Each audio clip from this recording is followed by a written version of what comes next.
Le damos la gloria a Dios por poder estar aquí en esta mañana del Señor. Es una mañana linda para poder adorar y glorificar su nombre. Es una mañana linda para poder exaltar las grandezas en medio de lo que podamos estar pasando. Sabemos de que Dios está en medio de nosotros y ha de hablar y ha de ministrar a cada uno de nosotros. Así que busque su Biblia, si no la tiene puede leerlo acá arriba, Primera de Tesalonicenses, capítulo 1, y vamos a leer algunos versículos, no todos, pero vamos a leer por lo menos hasta el versículo número 7. Dice la palabra del Señor, Primera de Tesalonicenses, capítulo 1, versículo 1 en adelante. Dice: Pablo, Silvano, que es Silas, y Timoteo a la iglesia de los tesalonicenses, en Dios Padre y en el Señor Jesucristo. Gracia y paz sea a vosotros de Dios nuestro Padre y del Señor Jesucristo. Damos siempre gracias a todos, a Dios, por todos vosotros, haciendo memoria de vosotros en nuestras oraciones, acordándonos sin cesar delante de Dios y Padre nuestro de la obra de vuestra fe, del trabajo de vuestro amor y de vuestra constancia en la esperanza en nuestro Señor Jesucristo.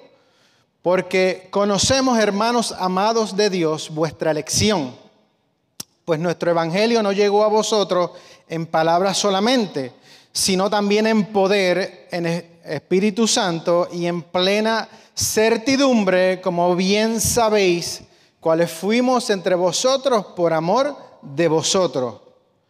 Y vosotros vinisteis a ser imitadores de nosotros y del Señor, recibiendo la palabra en medio de gran tribulación, con gozo del Espíritu Santo, de tal manera que habéis sido ejemplo a todos los de Macedonia y de Acaya que han creído. Oramos en esta mañana del Señor. Padre, en el nombre de Jesús, delante de ti venimos en esta hora. Señor amado, te damos toda la gloria y te damos toda la honra. Te damos gracias por este tiempo que tú has dado a la vida de cada uno de nosotros. Te pedimos que tú puedas edificar cada una de nuestras vidas y que tú puedas tomar control de toda situación, Señor amado. Que hables a través de tu palabra en esta mañana del Señor. Que todo lo que tú has puesto en mi corazón yo lo pueda expresar y lo pueda traer a cada uno de mis hermanos en esta mañana, Señor amado. Te pido que seas tú tomando el control porque yo nada puedo hacer sin ti. Habla y ministra a cada uno de nosotros en esta mañana todo aquello que no es tuyo, toda preocupación, toda carga, todo aquello que quiera invadir nuestra mente. Lo reprendemos en el nombre de Jesús y te pedimos, Señor amado, que nos ayudes a poder estar receptivos a tu palabra en esta mañana. Creyendo en tu grandeza y creyendo en tu poder, pedimos estas cosas y las pedimos en el nombre poderoso de tu Hijo amado Jesús. Amén y amén.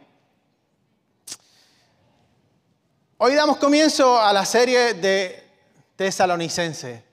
Pablo visita esta iglesia durante su segundo viaje misionero. La iglesia está a unas más o menos 90 millas o 150 kilómetros de donde él venía, que era de Filipos. Entonces Pablo va a este lugar, a esta ciudad llamada Tesalónica, con el mensaje del evangelio. Viene de la iglesia de Filipos, donde había sido azotado. No sé si quizás a lo mejor usted lo ha escuchado muchas veces, y donde había sido encarcelado con Silas, donde lo echan al calabozo, donde lo meten bien adentro en la parte de atrás, y a la medianoche Pablo comienza a cantar himnos con Silas. Ocurre un terremoto y todos quedan libertados por la misericordia de Dios. Entonces en este lugar Pablo había sido azotado con varas, y no solamente había sido el primer sitio, venía de otro sitio llamado Listra, donde lo habían apedreado y donde lo habían azotado, que casi lo habían dado por muerto. Entonces Pablo va de camino, en su segundo viaje misionero, procedía de la iglesia de Filipo para visitar esta ciudad. De aquí parte a Corintio, donde estuvo 18 meses. Entonces Pablo comienza, como quizás entenderemos en algunas de estas predicaciones, Pablo comienza en este segundo viaje misionero a visitar un montón de sitios. Creo que son por lo menos 7 o 8, no tengo el número correcto quizás en mi mente. En cada una de ellas predica el evangelio y en cada una de ellas tiene cada una quizás sus batallas, sus luchas y todas y cada una de las situaciones que enfrentó en cada una de estas iglesias. Dice, Tesalónica, aunque estaba bajo el dominio romano, tenía su propia constitución y su propia moneda. La carta fue escrita en el 500 después de Cristo. Era la capital de Macedonia y estaba en la vía Ignacia se le dice en español, que era un camino que conducía a Roma. Así que siga conmigo durante la historia, no le voy a traer mucha historia, pero para poder entender quizás algo de la iglesia de Tesalónica. Entonces esta iglesia estaba en un lugar principal, estaba en el camino que conducía hacia Roma y estaba, a pesar de que sí estaba bajo el dominio romano, estaba independiente en algunas áreas, tenía su propia moneda y tenía su propia constitución. Significaba de que quizás no estaba tan oprimida por el gobierno romano, tenían un poco de libertad. Su nombre original era Termas por sus aguas termales, pero luego fue nombrada Tesalónica por el general Casandro en el año 315, en honor a su esposa, hermano de Alejandro Magno. Hay varias opiniones, pero su población era de más de 150,000 personas. Adicional a Roma, es la única ciudad que todavía permanece en pie y ahora se llama Tesalóniki. Así está en el tiempo de ahora. ¿Cuáles eran los problemas principales de la iglesia de Tesalónica? Estaban pasando persecución. Estaban pensando o habían pensado que el Señor había venido y se preguntaban por sus seres queridos que ya habían muerto. Por eso es que surge el versículo tan famoso que Pablo dice, se lo voy a leer, aunque ya se ha leído varias veces. Dice, porque el Señor mismo con voz de mando, con voz de arcángel y con trompeta de Dios descenderá del cielo y los muertos en Cristo resucitarán primero. Entonces Pablo se identifica y le empieza a hablar a ellos a causa de las preguntas que ellos tenían. Ellos pensaban que los que habían muerto antes tenían la preocupación de que si se iban a ir con el Señor o no. Pablo les explica y les dice, ellos van a resucitar, pero nosotros también vamos a resucitar y nos vamos a encontrar con el Señor allá arriba, al sonar de la trompeta. Otro de los problemas era la inmoralidad sexual. Capítulo 4, versículo 3 al 5, también tenían falta de respeto a los líderes que se identifican en el capítulo número 5. Entonces, a pesar de que la iglesia no era una iglesia perfecta, y por eso yo le puse como título un buen comienzo, es una de las pocas iglesias donde Pablo entiende de que tienen un buen comienzo en el Señor. De que sí tuvo problemas, y aquí predicamos de Corintios. En Corintios estuvo 18 meses. Dándole, como dice el buen puertorriqueño, palo, tratando de que arreglaran sus caminos. Pero en esta iglesia, cuando usted lee los primeros capítulos o los primeros versículos de Primera de Tesalonicenses, se da cuenta de que Pablo tiene un amor descontrolado, un amor incomparable con esta iglesia. Porque le predica y ellos reciben la palabra. Que no son perfectos como ninguna iglesia es perfecta. Que tienen un sinnúmero de errores, pero Pablo tiene un anhelo tan grande de poder reencontrarse con la iglesia de Tesalónica a causa del amor tan grande que sentía por cada uno de ellos. Dice la Biblia en el capítulo 2, que al final del capítulo 2, que aún Satanás se le opuso a Pablo para que no fuera de nuevo a la iglesia de Tesalónica. Porque sabía Pablo que si los veía iba a causar un contentamiento tan grande de poder verlos. Así como quizás nosotros nos contentamos cuando vemos a los hermanos en medio de la iglesia o en medio de donde sea que podamos estar. Así que el enemigo no quiere que estemos contentos. Por eso se le opuso a Pablo. Pablo lo dice. Se me opuso Satanás para que yo no fuese a verlo. Y en cada uno de los versículos al inicio de Primera de Tesalonicenses, usted ve como Pablo tiene un amor tan grande, se recuerda en las oraciones, le dice, yo entiendo en la labor, entiendo cómo ustedes luchan en medio de la tribulación. Pablo siente un agradecimiento y al final, en uno de los capítulos, dice que la recompensa de Pablo eran ellos mismos. Dice, mi recompensa, el día que Dios nos llame, son ustedes, porque sembré ahí y sé que algo pasó. Hubo un cambio en esa gente cuando Pablo llegó con el mensaje del evangelio. Entonces, ¿cómo fue esa visita? Porque entonces usted me escucha y piensa, pues a lo mejor Pablo estuvo ahí un buen tiempo bien largo y predicó día y noche y habló con los tesalonicenses. Mira lo que dice la Biblia en Hechos 17. Todavía no he empezado con Primera de Tesalonicenses, pero le voy a leer esto para que podamos entender. Lo que le voy a leer fue la visita de Pablo. Cuando Pablo visita la iglesia, ¿qué fue lo que él vio? Dice Hechos 17, versículo 1 en adelante, dice: pasando por Antípolis y Apolonia, llegaron a Tesalónica, donde había una sinagoga de los judíos, y Pablo, como acostumbraba, fue a ellos. Y por 3 días de reposo discutió con ellos, declarando y exponiendo por medio de las Escrituras que era necesario que el Cristo padeciese y resucitase de los muertos, y que Jesús, a quien yo os anuncio, decía él, es el Cristo.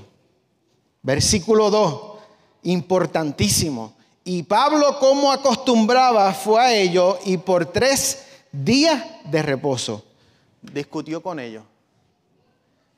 3 semanas estuvo en Tesalónica.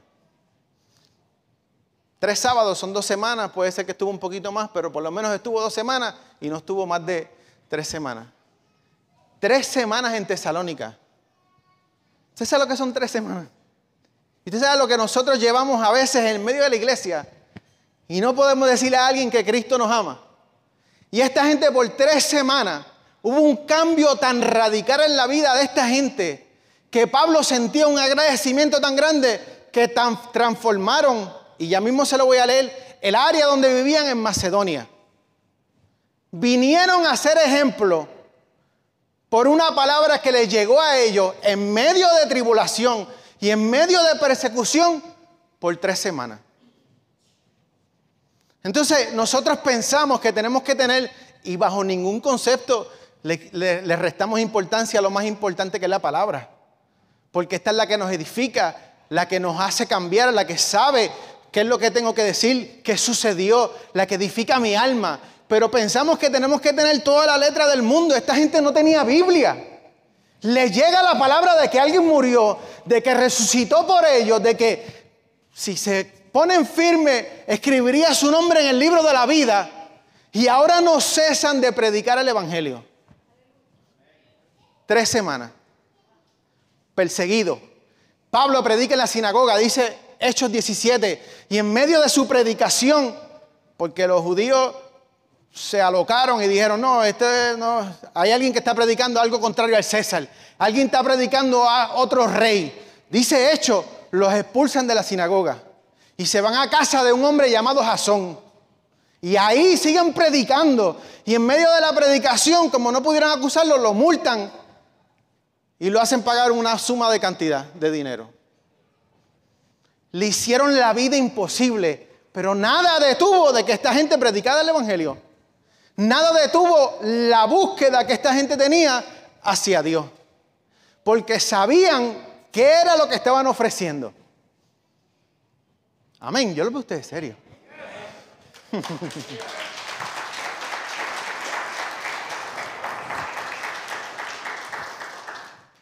Se me ponga serio. 18 meses estuvo en Corintio porque no aprendían. O por lo menos la primera visita. Y la carta la escribió estando en Corintio, porque de Tesalónica salió y eventualmente llegó a Corintio. Y de ahí él predica, o de ahí es que escribe la carta. A causa de un mensaje que recibe de su siervo, de su ayudante Timoteo. Entonces los tesalonicenses sabían lo que estaban ofreciendo, sabían lo que habían recibido de parte de Dios y lo estaban dando. Y a veces nosotros con tanta palabra que Dios nos da, y no solamente los domingos, discipulado, prédica, tanta palabra que Dios nos da, tenemos que ser ejemplo en medio de un mundo que se pierde allá afuera. No sabemos el tesoro que tenemos aquí y que Dios ha puesto dentro de nosotros. No sabemos la grandeza de lo que Dios está, y a veces no sabemos, y por eso quizás no lo damos hacia adelante y no entendemos la grandeza de aquel que nos llamó. De aquel que dijo, mira, es difícil, pero yo voy a estar contigo. Y lo que yo tengo, y al final se lo voy a decir, lo que yo tengo es algo tan grande que no ha llegado a pensamiento de ser humano. Solamente que me seas fiel en medio de tus pruebas. No tienes que luchar nada porque ya la salvación, Jesús la ganó por ti y por mí. Solamente que permanezcas fiel en el camino. ¿Que es difícil? Es difícil. Pero Él dijo que estaría conmigo todos y cada uno de los días. Pero como yo a veces no entiendo realmente quién es el que está conmigo ni lo que ofrezco. Yo hace 2 o 3 meses, bueno, no 3 meses, casi todas las tardes le hago un cafecito a Michelle, a mi esposa que está allí. Actos de servicio, los 5 lenguajes del amor. Y entonces, todas las tardecitas le hago un café cuando estoy en casa. Y todas las tardes le hacía el café, le hacía el café, le hacía el café. Y ella me dice, ¿qué café tú me estás dando? Porque ella se lo bebía descafeinado. Porque después es muy fuerte el café. Solamente para beberse una tacita calientita. Y yo le digo, ¿el café? ¿El descafeinado? Y me dice, ok. Seguí dándoselo por semana. Hasta que un día me dijo, este café está demasiado bueno para ser descafeinado. Cuando fuimos a buscarle esto, me dice, ¿cuál tú me estás dando? Y yo dije, el descafeinado. Me dice, ese no es el descafeinado. Ese es el oscuro y el bien fuerte. Estaba ella que limpiaba toda la casa después por las tardes. No sabemos lo que tenemos. Y después lo afirmamos. Ella me preguntó y yo le dije, el que te estoy dando es café descafeinado. Y yo le dije, ¿es el de la lata que tú me dijiste? No, ese no es. Ese es el que tiene cafeína. Y se lo di por una semana y ella estaba encantada porque juraba que se estaba bebiendo el café descafeinado. Entonces a veces nosotros pensamos y no entendemos la grandeza de lo que Dios ha entregado a la vida de cada uno de nosotros. Este pueblo recibe la palabra de Dios, están en su iglesia o están en la casa de un hombre llamado Jasón, están buscando de Dios, están predicando, están luchando en medio de todas y cada una de sus situaciones. Así fue la visita de Pablo a esta iglesia en Tesalónica.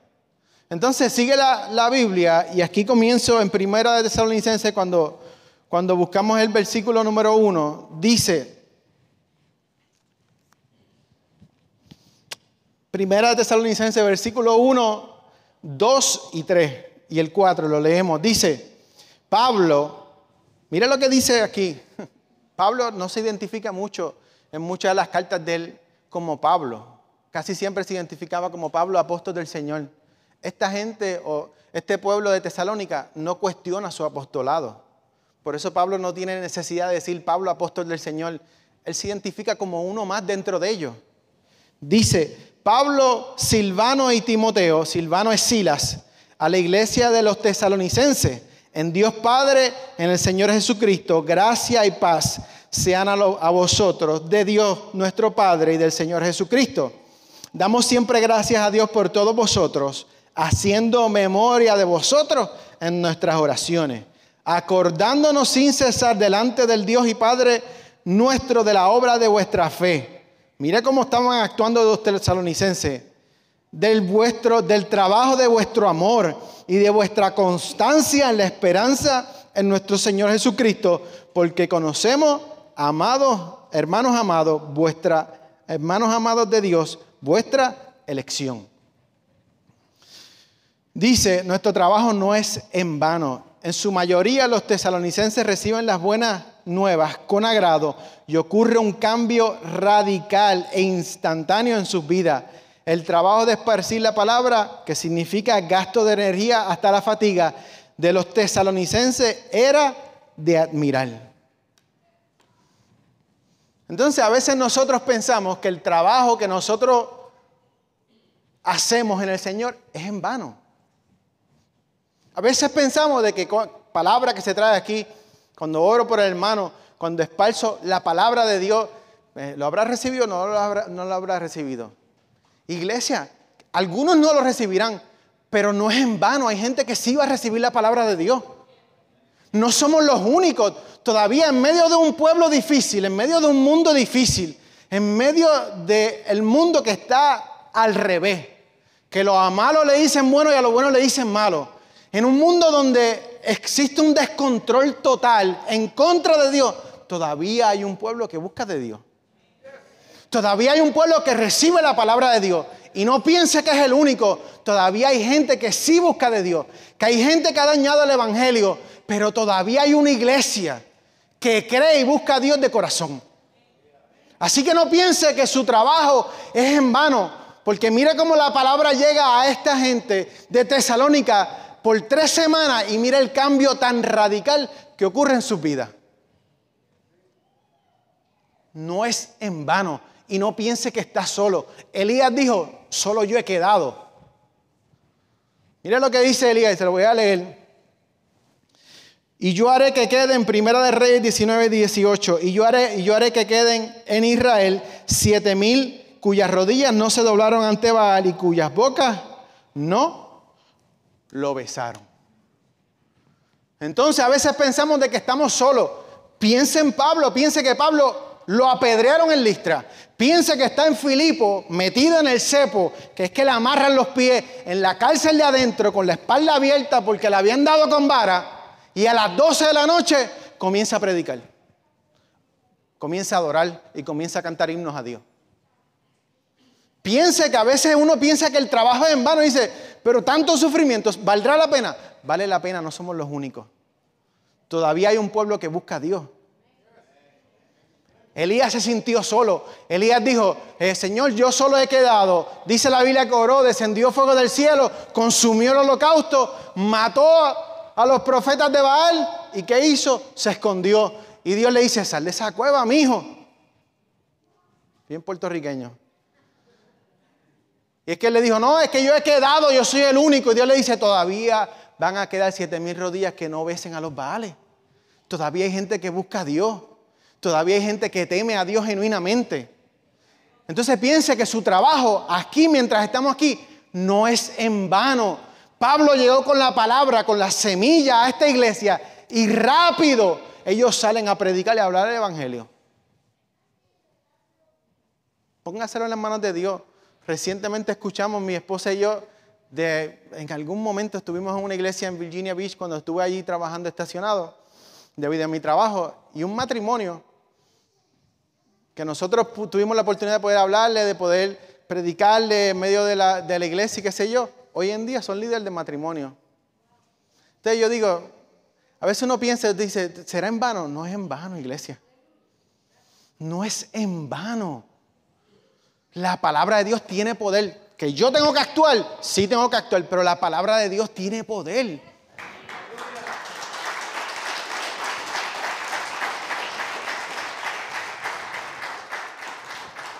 Entonces, cuando usted entiende lo que usted recibe, usted sabe que ha llegado la salvación a su vida como llegaron a los tesalonicenses. Que la palabra llegó tan fuerte que ellos decían, no me puedo quedar con esto. Tengo que dar por gracia lo que por gracia he recibido.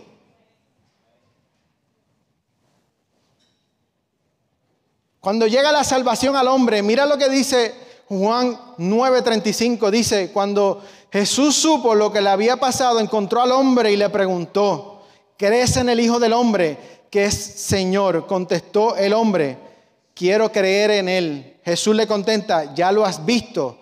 Le dijo Jesús, y está hablando contigo. Sí, Señor, creo, dijo el hombre y adoró a Jesús. Hechos 4:12 dice, y en ninguno otro hay salvación, porque no hay otro nombre bajo el cielo dado a los hombres en que podamos ser salvos. Entonces, cuando usted entiende la grandeza de lo que ha recibido y de la salvación tan grande que llega a nuestras vidas, como lo entendió esta iglesia, usted no se puede quedar callado.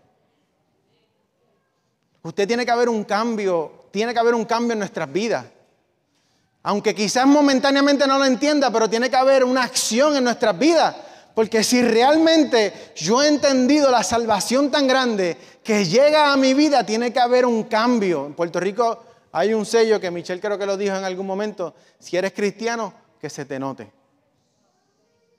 Entonces, si hay un cambio, si llega Jesús a nuestra vida, tiene que haber un cambio genuino en nosotros.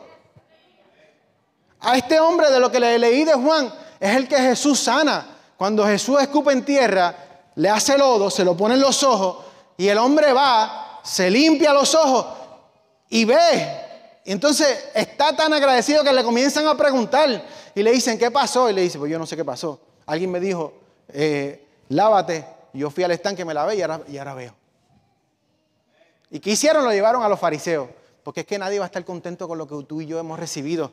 Lo llevan a los fariseos le dicen, ¿qué pasó? ¿Qué tú dices que fue lo que pasó? Él dijo, bueno, yo no sé lo que pasó, pero yo creo que el que me sanó, me quitó la vista, me abrió los ojos, es profeta. Llaman a los papás del hombre porque no le creen todavía. Y le dicen, ¿él era ciego o no era ciego? Era ciego. Y le dice, ¿y por qué ahora ve? Y le dijo, yo no sé, pregúntale a él, tiene edad. Cuestionan. Vuelven y traen al hombre y le dicen, ¿qué pasó? Y le dijo, ya te lo dije. Y le dijo, no, es que no se puede hacer porque es que eso no puede suceder así. Si eso pasó, ese hombre es un pecador. Y el hombre contesta por tercera vez y le dice, mira, yo no sé si es pecador o no es pecador. Yo solo sé que yo no veía y ahora veo.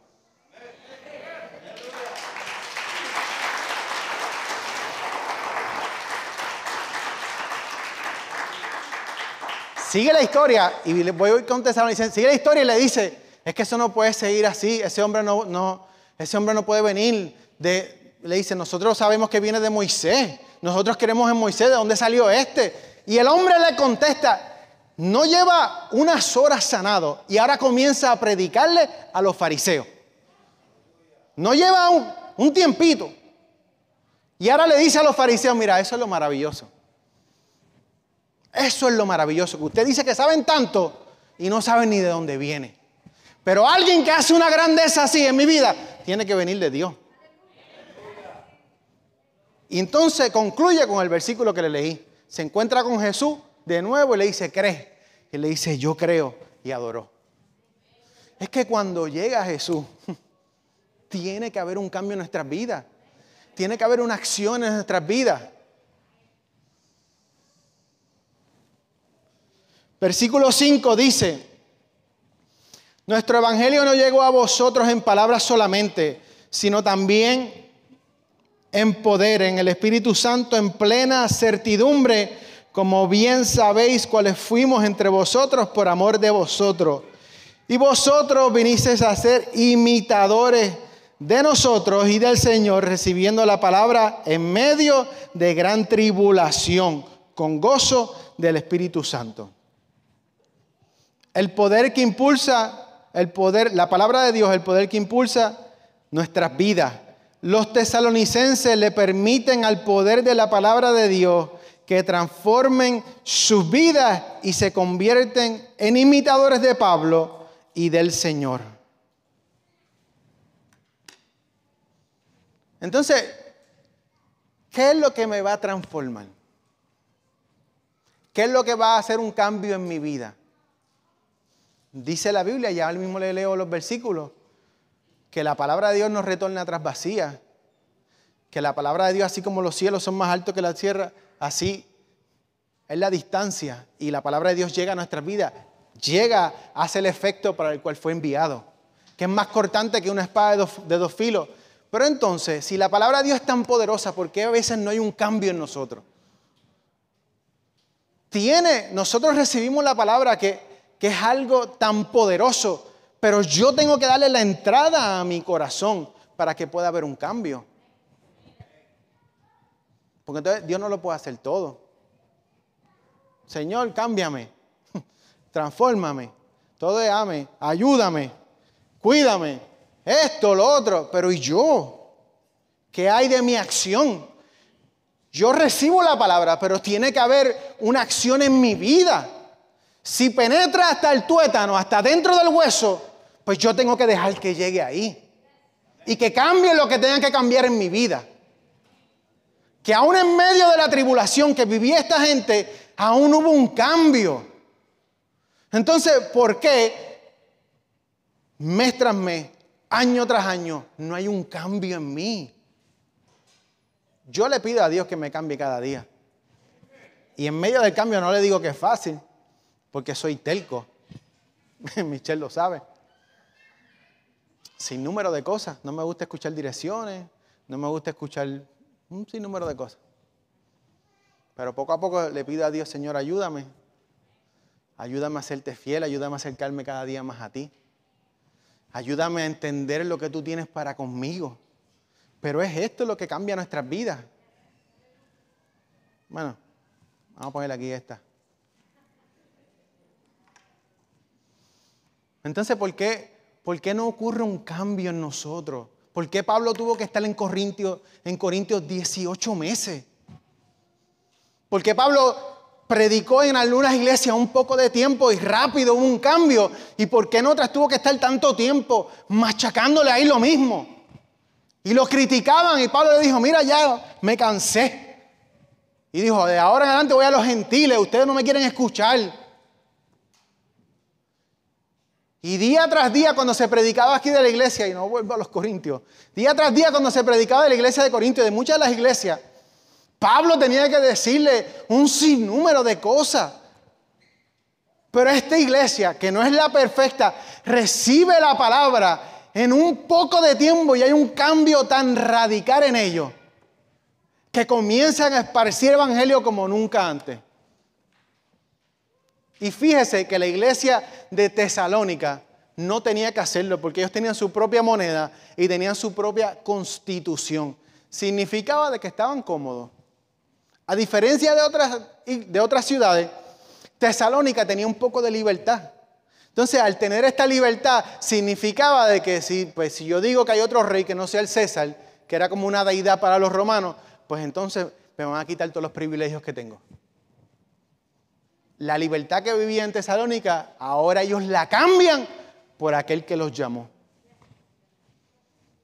Y yo no le digo que en medio de lo que nosotros vivamos, todo va a ser difícil, pero a veces que vamos a estar incómodos. O sea, no piense que cuando la palabra de Dios llega a su vida o llega a mi vida, yo voy a estar contentísimo siempre. Hay cosas que no me van a gustar, pero hay cosas que sí tengo que cambiar. Amén. Qué lindo es Dios en medio de lo que uno vive, Dios está en medio de nosotros. Y lo que pide de nosotros es que haya un cambio. Lo que Dios quiere tener aquí, en este tiempo tan difícil que vive la iglesia, es alguien que seamos una representación digna de Él aquí, mientras estemos aquí. Luz en medio de la tiniebla. La sal que hace que el mundo no se dañe en medio de lo que el Señor nos llame. Que podamos ser la luz que el mundo ve en medio del momento difícil que se vive allá afuera.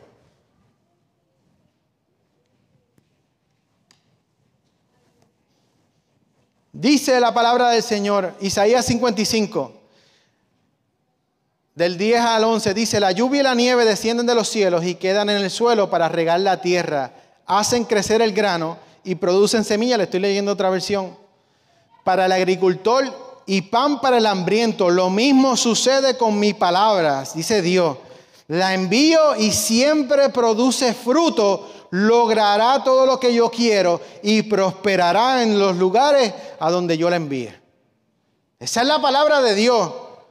Dice Hebreo, pues la palabra de Dios es viva y poderosa, es más cortante que cualquier espada de dos filos, penetra entre el alma y el espíritu, entre la articulación y la médula del hueso, deja al descubierto nuestros pensamientos y deseos más íntimos.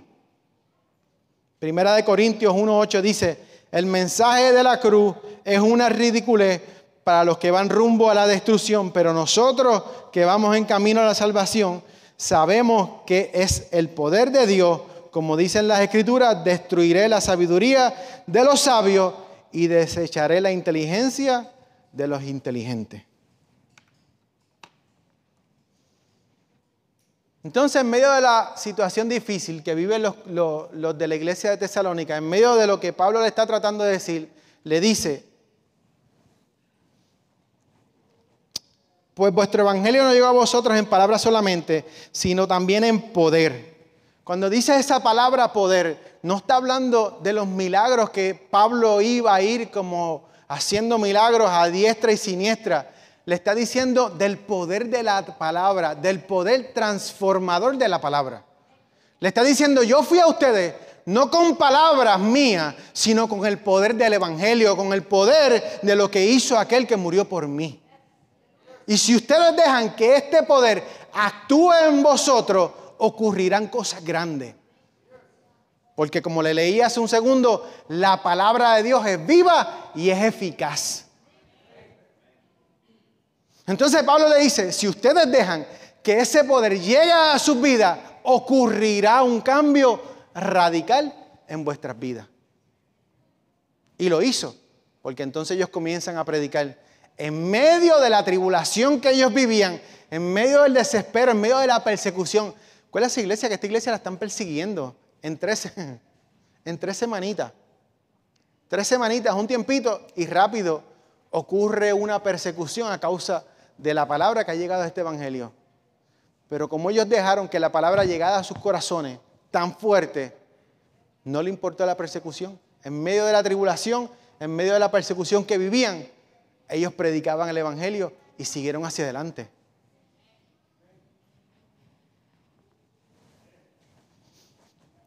Dice, y ya casi termino, no se preocupe que yo no le voy a tomar mucho tiempo hoy. Y vosotros vinisteis a ser imitadores de nosotros y del Señor, recibiendo la palabra en medio de gran tribulación, versículo 6, con gozo del Espíritu Santo, de tal manera que me ha sido ejemplo a todos los de Macedonia y de Acaya que han creído, porque partiendo de vosotros ha sido divulgada la palabra del Señor, no solo en Macedonia y Acaya, sino también en todo lugar vuestra fe en Dios se ha extendido. Mira cómo se extiende la fe que Pablo había predicado en ellos. De modo que nosotros no tenemos necesidad de hablar nada, porque ellos mismos cuentan de nosotros, de la manera que nos recibiste y cómo os convertiste de los ídolos a Dios. Y cuando dice ídolo está hablando de algo que no tenía valor, para servir a Dios vivo y verdadero. Esta gente lo deja todo, cambia los ídolos y se vuelven totalmente a Dios.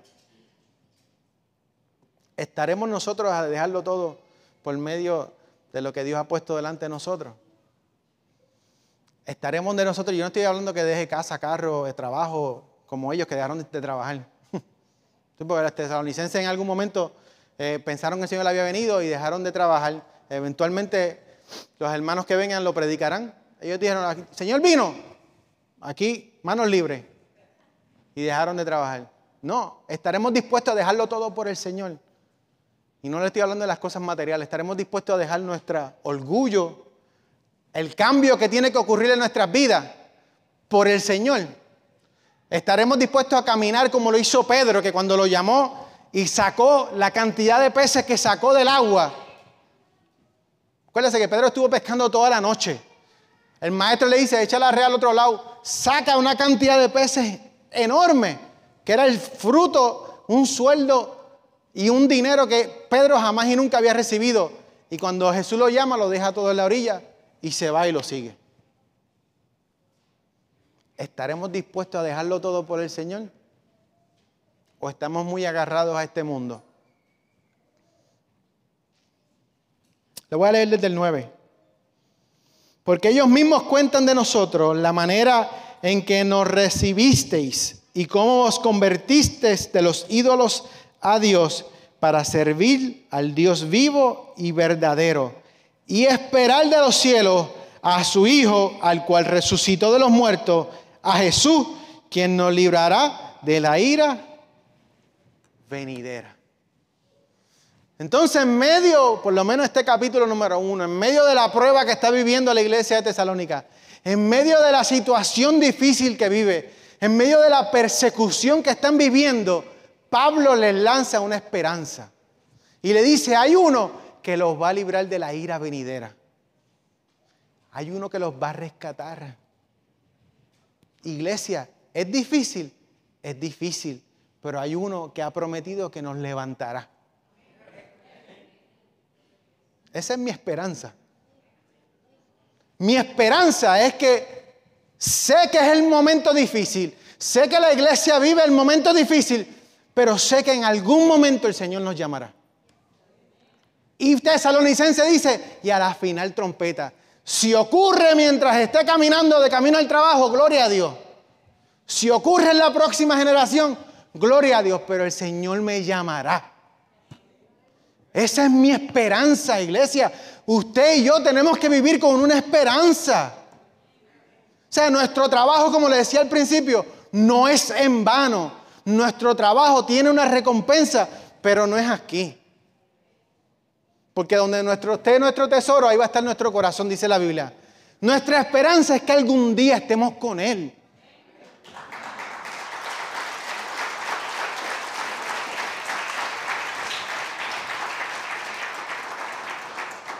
Entonces Pablo les dice, es tiempo de recordar las promesas del Señor. Pablo les recuerda quién es el que ha de venir a rescatarlo de la ira de Dios. Pablo les exhorta a esperar. Esperar implica estar firme, pero mirando hacia adelante con paciencia y confianza a Jesús que los libraría de la ira de Dios. ¿Cuál es mi esperanza? Lo primero, que sé que soy un pecador. Que sé que no merezco nada, que sé que el castigo que iba a ser sobre mí fue sobre Él. Que Él lo pagó cuando dijo, consumado es. Ya, aquí no hay más sacrificio. No le digo que no podamos orar ni buscar a Dios, pero no hay más sacrificio. Ya Él lo pagó en la cruz del Calvario. ¿Puedo hacer lo que pueda hacer? Está pago ya, mi salvación está paga. Ya no hay más nada. No piense que tiene que hacer algo para ser salvo. Ya Jesús lo pagó. ¿Qué está de mí? Permanecer en el camino. ¿Cuál es mi esperanza? De que algún día estaré con Él. Ya se acabó el lloro y el llanto.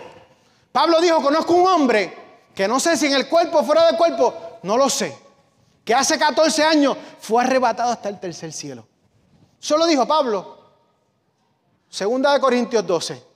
Si fue en el cuerpo o fuera del cuerpo, no lo sé, pero oyó y vio cosas que no le son capaces de explicar lo que él vio. Esa es mi esperanza. Que algún día pueda yo caminar en el lugar donde Él dice que enjugaría toda lágrima de mí. Entonces, en medio de la tribulación que vivían los de Tesalónica, en medio de la persecución, Pablo le está diciendo, tranquilo, hay alguien que los va a librar de la ira de Dios.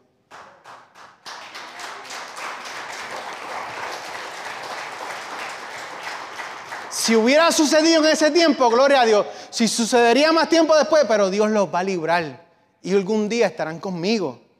Entonces nosotros tenemos que tener memoria de todas estas cosas, porque se nos olvidan.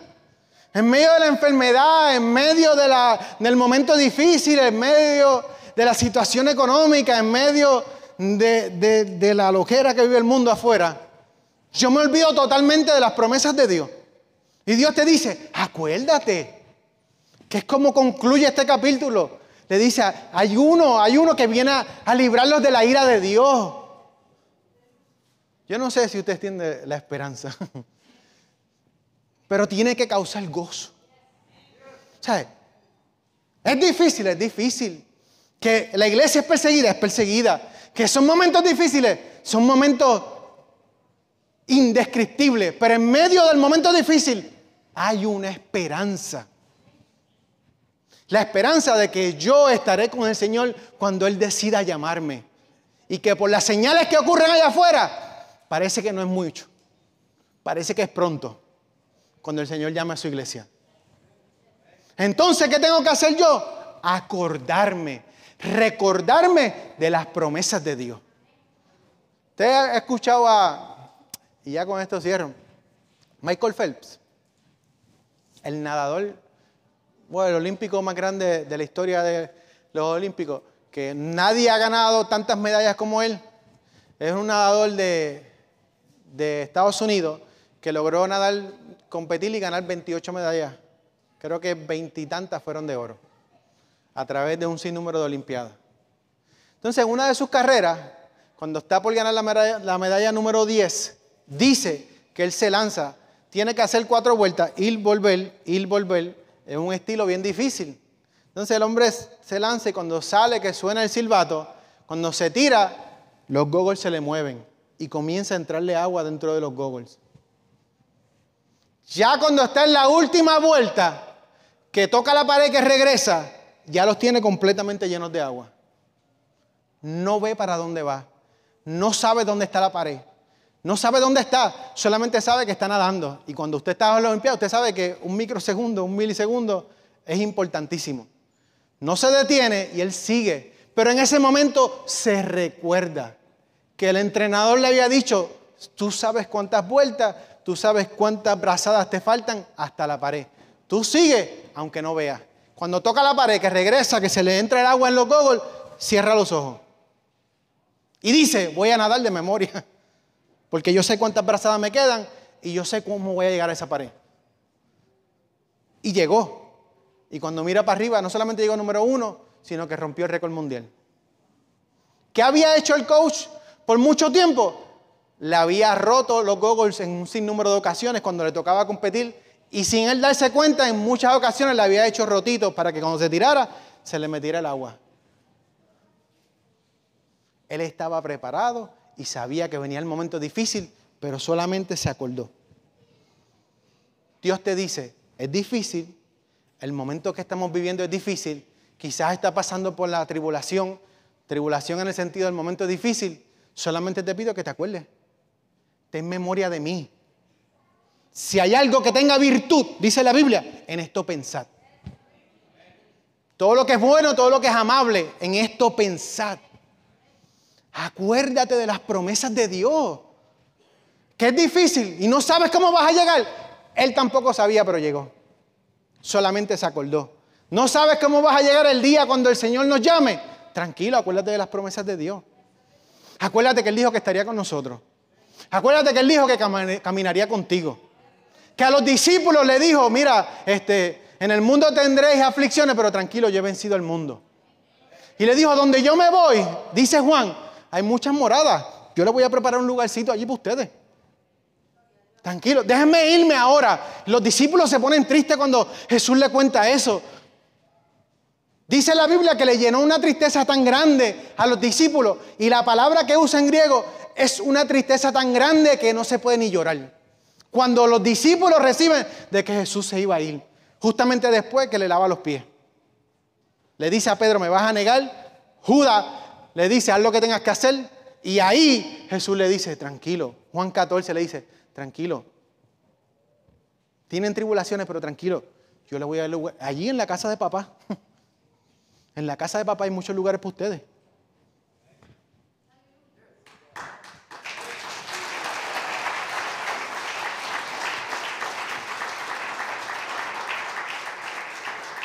Pónganse de pie, iglesia.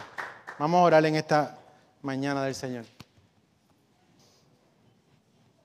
Yo creo que en medio de lo que podamos estar viviendo, usted va a ver que cuando se predica aquí la carta de los tesalonicenses, le va a dar una esperanza. Va a entender de que hay muchas cosas que nosotros tenemos que cambiar, pero hay muchas cosas que Dios tiene para nosotros. Dice el capítulo que le leí al principio que el Señor vendría por nosotros a la final trompeta. Entonces, en medio de lo que nosotros vivimos, en medio del momento difícil, en medio de lo que no entendamos, en medio de todo lo que invada nuestras mentes, en medio del desespero que vive el mundo, tristemente, como la gente que no está bien mentalmente entra a escuelas y ocurren las tragedias que están ocurriendo. En medio de todas esas cosas, una de tantas, uno dice, ¿y qué? ¿Y qué va a hacer de mí? ¿Sabe? Uno no se atreve ni a salir por esa puerta. No sabe qué va a hacer de mi vida. Predicar yo, si yo lo que tengo es un miedo terrible. No piense que Dios le va a demandar mucho. 3 semanitas le tomó a los tesalonicenses, por lo menos su comienzo. Y de ahí tuvieron un sinnúmero de preguntas, pero lograron entenderle el que los había llamado. Sí que es difícil. Que no entiendo, no entiendo. Que como dicen en Puerto Rico, pataleteo con Dios y lucho con Dios. Señor, ¿por qué? ¿Cuándo? No entiendo. Tú no me ves. No ves mis lágrimas, no ves que me acuesto, que me levanto, que no veo el día de mañana. No ves que a veces no tengo ni siquiera el dinero para la renta o lo que sea que pueda estar pasando. Dios sigue siendo Dios. Y las moradas que Él preparó todavía están allí. No se han ido. Y la trompeta sonará. ¿Sabes? La palabra de Dios es viva y es eficaz. y no retorna atrás vacía. Y es mi esperanza. Dice Apocalipsis que enjugará toda lágrima. Secará toda lágrima de los ojos de nosotros, de los ojos que quizás lloraron por el momento difícil. El salmista dijo, estad quieto y conoced que yo soy Dios. Así que cuando usted siga escuchando estas prédicas de Tesalonicenses, piense de que no son perfectos, pero que tuvieron un buen comienzo. Que en medio de la persecución, en medio del momento difícil, lograron entender de que el que los había llamado iba a estar con ellos en el momento difícil. Padre, en el nombre de Jesús, delante de ti venimos en esta hora. Te damos toda la gloria y te damos toda la honra. Te damos gracias por tu amor y por tu misericordia. Te damos gracias porque tú nos sostienes, porque nos ayudas y porque estás presente en todos y cada uno de nuestros caminos. Porque en medio del momento difícil, Señor amado, tú te haces presente. Ayúdanos, Señor amado, a poder ser un buen ejemplo mientras estemos aquí en la tierra. A ser una representación digna de ti, Señor amado, y poder predicar la grandeza que tú has hecho por nosotros, y no solamente por nosotros, sino por aquellos que han entendido que tú has muerto y has resucitado de entre los muertos. Ayúdanos a hablar de tu grandeza, Señor amado. Ayúdanos a traer luz a este mundo, a ser sal de la tierra, Señor amado. En medio de la situación difícil, en medio de la desesperanza que vive el mundo, Señor amado, ayúdanos a tener una palabra esperanzadora en estos momentos difíciles. Ayúdanos a entender, Señor amado, que tú eres quien nos sostiene, que tú eres quien nos ayuda, que tú eres quien nos lleva de la mano, de nuestra mano derecha en todos y cada uno de nuestros momentos difíciles. Que tendríamos aflicciones, pero tú y cada una de ellas las venciste y estarías con nosotros. Y nos has dado el Espíritu Santo que vive y mora en nosotros, Señor amado, que intercede con gemidos indecibles delante del Padre, Señor. Te damos la gloria y te damos la honra porque entendemos, Señor amado, que nada somos sin ti. Somos siervos inútiles sin ti, mas contigo, Señor amado, la grandeza está en ti. A ti los cielos y los vientos te obedecen, la mar te obedece. Ayúdanos a entender quién es el que realmente camina con nosotros en medio de todo momento, Señor. La grandeza, el poder y la honra te pertenece. Por eso en esta hora pedimos estas cosas y las pedimos en el nombre poderoso de tu Hijo amado Jesús. Amén y amén.